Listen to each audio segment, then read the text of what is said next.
Actually, kagabi, may nanggulo sa akin pero saka ko na ikikwento. Basta lagi kong sinasabi sa inyo na documented lahat ng ginagawa ko at nangyayari sa akin at mangyayari sa akin. Hindi kayo liligtas. Okay. Eto na. Nababasa ko kasi lagi. Sagutin na natin yung problema nyo. Nababasa ko kasi lagi na bakit kasama daw si Magalong, tapos tinanggal na nga naman siya or umalis na nga naman siya sa investigasyon ng flood project. Uy, botox na to ha. Ay, may pahingi nga ng botox. Ay, iko-correct ko kayo. Actually, yung kay Amy, it's not a botox. It's a filler. Yung nasa pisngin niya na parang marshmallow, akala mo lagi siya marshmallow sa mukha. Filler yun. Na dahil sa matanda na siya at matagal na, bumagsak na siya rito. Tapos mapupunta na yun dito. Tapos dito, tapos dito, tapos yun, lalaki ng suso niya. Eto, balik na tayo. Ganito kasi yan. Kung bakit laging kasama si Magalong. Magalong, Vince Dizon, and Chavit, mag-BFF yan, tatlong yan. Best friends yan. Yan si Magalong, madalas siya napupunta sa Narvacan. Dahil yung isa niyang friend na dating tumakbo sa Narvacan, ano yata siya one-term mayor. Tapos parang asawa yung mayor ngayon ng Narvacan. Mga tao ni Chavit yan. Ano siya, one-term mayor lang. Taga Baguio. Pero, paldo. One-term mayor. May malaking hotel sa Baguio. Ilalabas natin yan. Punta akong Baguio. Check it ako dun sa hotel. Magbe-best friends yan. Diba, Vince? Mali ba ako? And, oo, masipag. Masipag si Vince. Pero ang importante kasi dito is loyalty. Diba? Ginagawa mo ba to dahil loyal ka sa presidente? Or ginagawa mo to kasi meron kang, ang tawag dito, gustong mangyari. Parang gano'n. Kaya itong si Amy tanga iniwan yung kapatid niya. Panoorin natin to ha, para malaman natin kung ano ang koneksyon ni Vince kay Bongo. Actually, tao din siya ni Cayetano Yung project nila sa sa Pampanga. Yung BCD, ewan, bahala kayo dyan.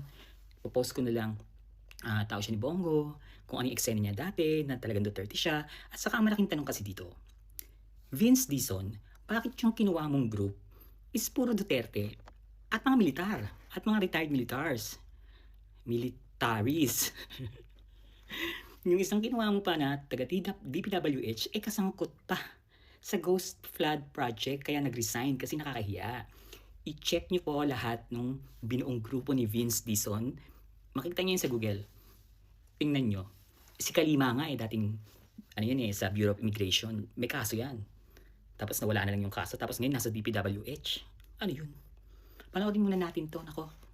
With these facilities after the games. The reason I'm asking that is I have seen a few sites of athletic meets and events all over the world.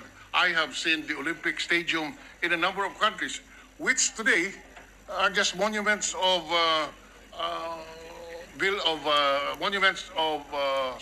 non-use.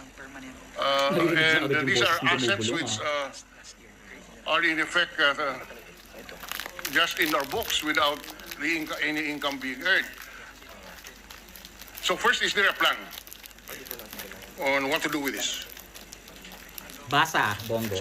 Chairman Ramirez has informed us that after the biennial meet, they are looking to open both the Rizal Memorial Sports Coliseum, Philippine Sports Arena, and the agency-controlled sports facility in Baguio City to various local and international tournaments, as well as Philippine commercial leagues and other collegiate college leagues like the UAAP and NCAA.